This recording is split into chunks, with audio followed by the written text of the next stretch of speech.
Hello students, today is our third lecture on the topic Michelson interferometer.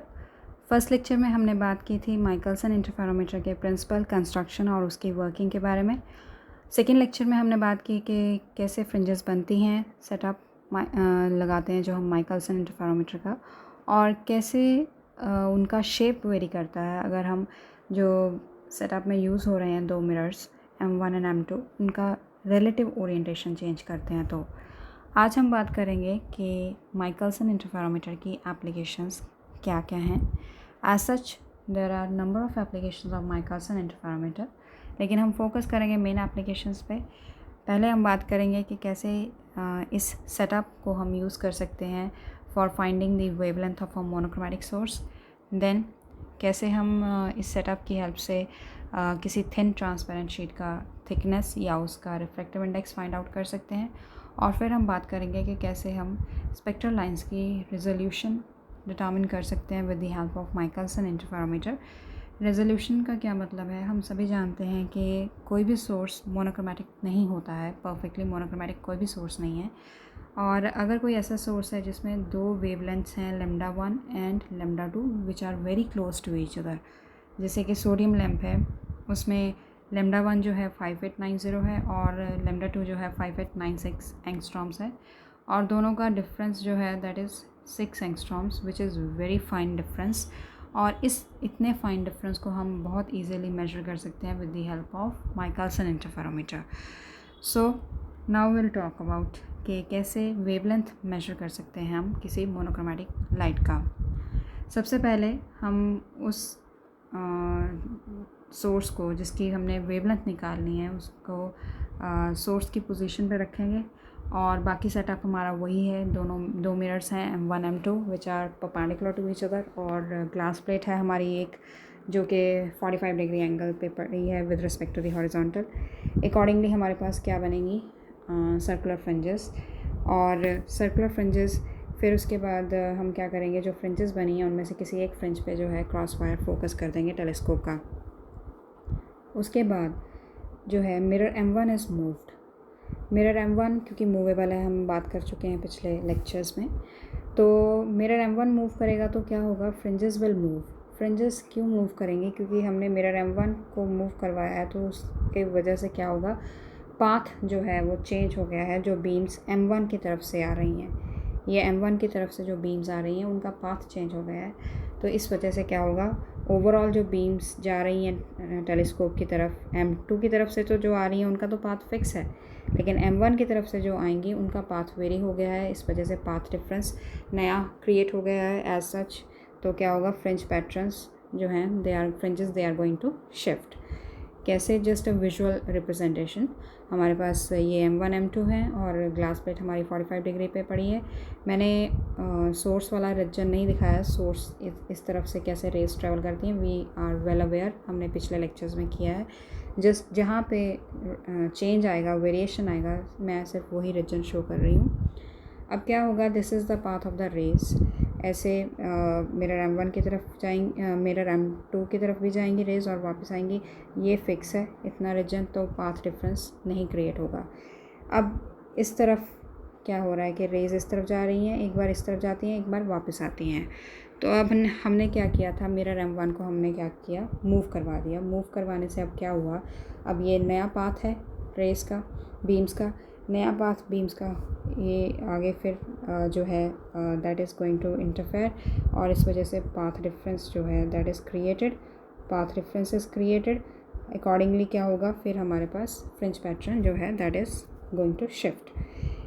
क्या देख रहे हैं आप कि इतना पाथ डिफरेंस कैसे हमें पता चलेगा कितना पाथ डिफरेंस है? मान लीजिए कि पहले क्या हो रहा था कि बीम्स ऐसे जा रही थी, अब जा रही हैं ऐसे, ओके। तो यानी कि इतना जाते टाइम और इतना वापस आते टाइम, इतना उनमें क्या आ गया? पाथ चेंज हो गया इतना। सो अगर इसकी जितनी थिकनेस होगी, थिकनेस नहीं, जितने डिस्टेंस से ये मूव किया है मिरर M1, मान लीजिए वाया D डिस्टेंस ये मूव किया, तो कितनी बार कितने टाइम्स इसका पाथ डिफरेंस चेंज हो गया है बीम्स का? क्योंकि ये 2 बार ट्रेस करती हैं इस D डिस्टेंस को, तो कितने बार चेंज हुआ? By an amount of 2D। Okay. So इस वजह से हमारे पास क्या होगा, फ्रिंज पैटर्न वेरी कर जाएगा, लाइक समथिंग लाइक दिस। अगर हमारी क्रॉस वायर लेटर से हमने फ़िक्स की हुई है, मान लीजिए किसी डार्क फ्रिंज पे हमने फ़िक्स की थी, तो अगर हमने अब मिरर M1 को मूव करवा दिया है तो उस वजह से क्या होगा, हमारा फ्रिंज शिफ्ट हो जाएगा। ओके, तो मान लीजिए कि हमने मिरर M1 को अगर λ/2 डिस्टेंस से मूव किया तो कितना चेंज आया, कितना पाथ डिफरेंस क्रिएट हुआ बीम जो मिरर M1 की तरफ से चल रही है, that will be twice of this λ/2, that is λ।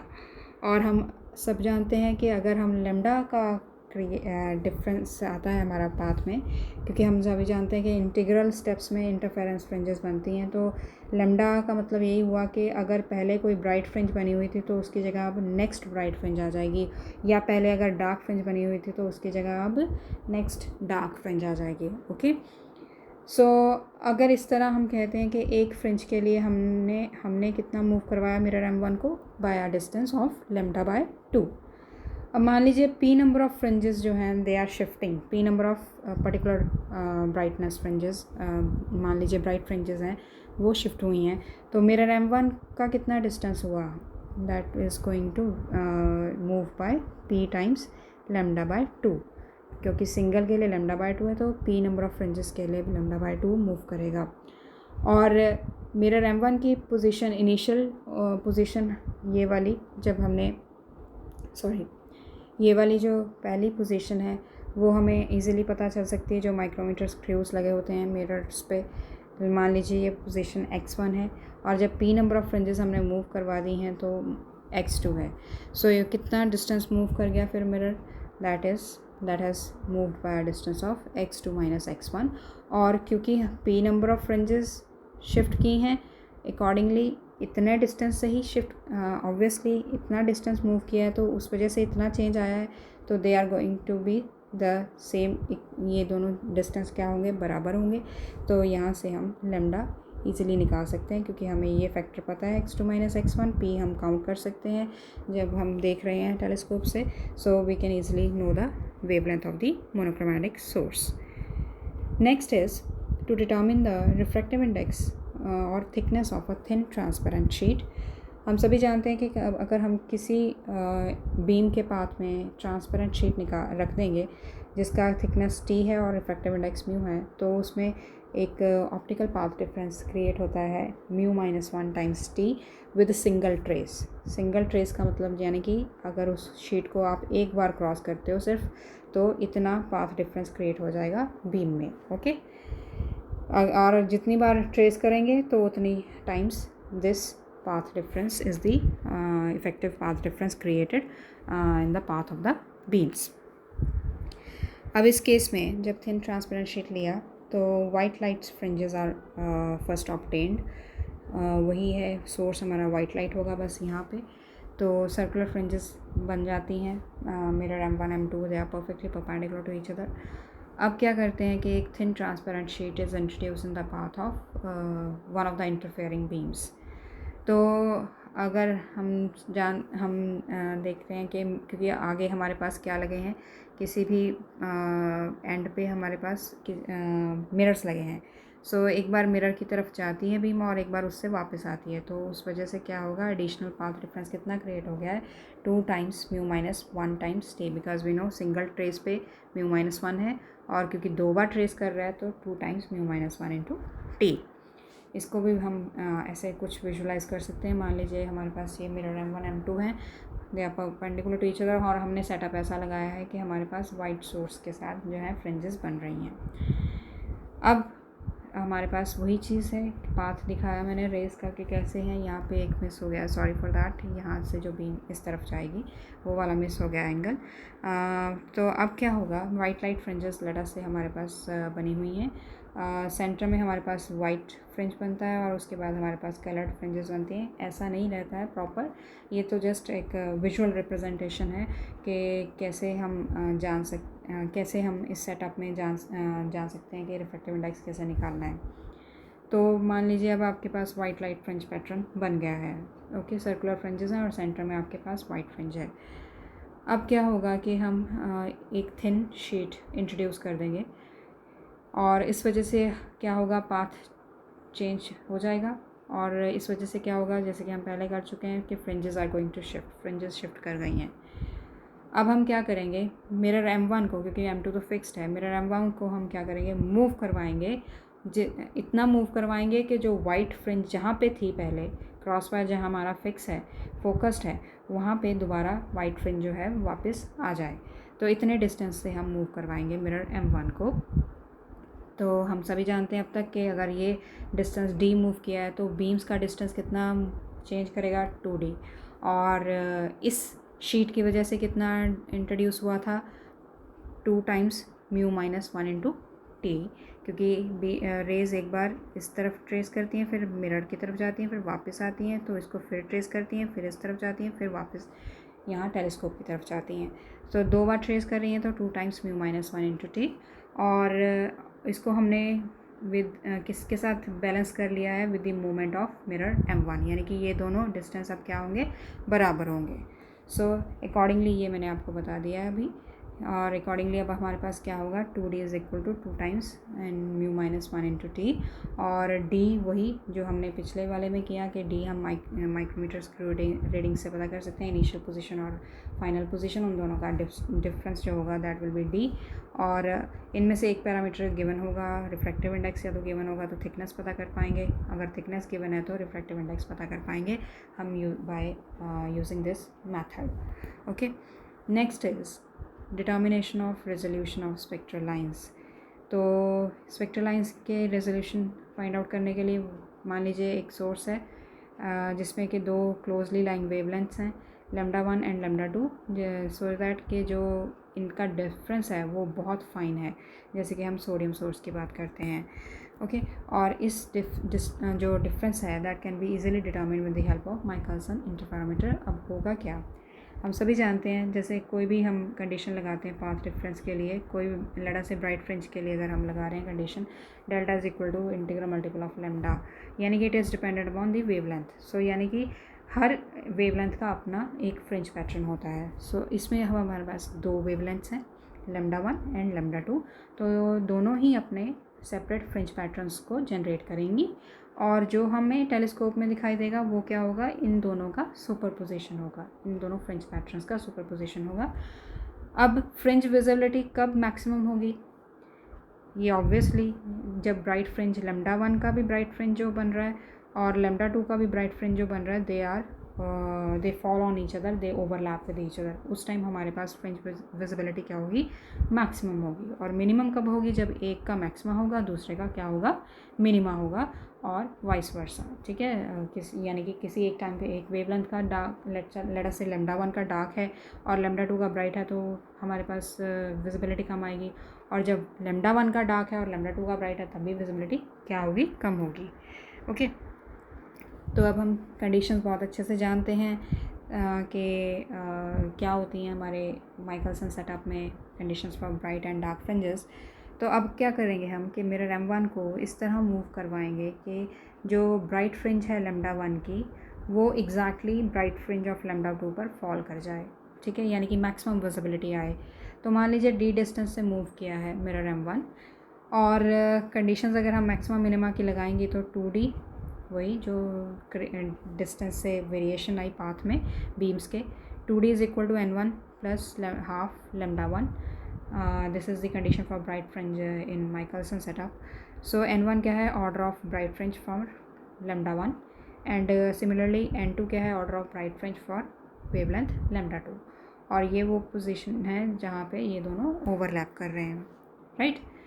सो अब हम यहाँ से N1 N2 की वैल्यू निकाल लेंगे इन इक्वेशन से, और then subtracting these two we will get something in terms of the wavelength and the distance moved by the mirror M1। अब फर्दर मिरर M1 को फिर से मूव करवाया जाएगा सो दैट डार्क फ्रिंज λ1 की fall करे on the bright fringe of λ2। So मान लीजिए अब D डैश डिस्टेंस से मूव किया है वो, तो अब क्या होगा, D डैश डिस्टेंस के लिए अब कंडीशन क्या होगा, λ1 के लिए डार्क की कंडीशन लगेगी और λ2 के लिए क्या लगेगी, ब्राइट की कंडीशन लगेगी। सो अकॉर्डिंगली कंडीशंस हमारे पास क्या आ गई, 2D dash is equal to N1 λ1 and 2D dash is equal to N2 plus half λ2। Then similarly जैसे पहले हमने n1 m2 निकाले थे in terms of d and lambda 1 and lambda 2, accordingly वैसे ही हमने निकाल लिया इस तरफ यहाँ भी। और फिर प्रीवियस इक्वेशन और इस इक्वेशन से we will solve and we will get something like this. This is simple mathematics, I think you can easily understand this. Then अब हमने ध्यान देना है कि d माइनस डी डैश क्या था, that is the distance within विच जो आपका है मिरर m1 अगर मूव करता है तो जो विजिबिलिटी है फ्रिंजेस की मैक्सिमा से क्या चली जाती है, पुअर चली जाती है, मिनिमम हो जाती है। ये इतना डिस्टेंस है, मान लीजिए इसको मैंने y बोल दिया है, तो आपके अकॉर्डिंगली लैम्डा 2 माइनस लैम्डा 1 क्या हो जाएगा, जैसे प्रीवियस स्लाइड में हमने लिखा है लैम्डा, यहाँ इसको सॉल्व कर लेंगे आप तो you will ultimately get this, जहाँ पे y क्या है that is d minus d dash. Okay, अब मान लीजिए कि d नॉट जो है that is the distance travelled by mirror m1 between two consecutive positions of maximum fringe visibility. ये कैसे होगा कि अभी तक हमने इतना किया, maxima falling over maxima, then shifted to maxima falling over minima. अगर दोबारा से मैक्सिमा ओवर मैक्सिमा आ जाएगा, यानी कि ऑब्वियसली बात है कि हमें क्या होगा, पहले अगर वाई डिस्टेंस मूव करके मैक्सिमा से हम मिनिमा गए थे तो दोबारा मिनिमा से मैक्सिमा कब जाएंगे, दोबारा इतना ही डिस्टेंस फिर से मूव करवाना पड़ेगा हमें मिरर m1 का। सो हमारे पास क्या, अगर हम मान के चलते हैं कि ये पूरा का पूरा d नॉट है, this whole is d not, this whole distance is d not, max from one max condition to next max condition, तो हमारे पास d not will be equal to 2 times y and accordingly lambda 2 minus lambda 1 क्या बन गया, that is product of lambda 1 lambda 2 over twice of d not. And since क्योंकि ये बहुत close हैं तो इनका product that can be easily taken as lambda square, where lambda square is the mean wavelength of lambda 1 and lambda 2। Accordingly, we will get lambda 2 minus lambda 1 equals to lambda square by twice of d naught. So this is what is the resolution of the spectral lines with wavelength lambda 2 lambda 1. Okay, so this is how we can determine the resolution of spectral lines with the help of Michelson interferometer. So these are the references which I have followed, and that's all for now. Thank you very much for listening.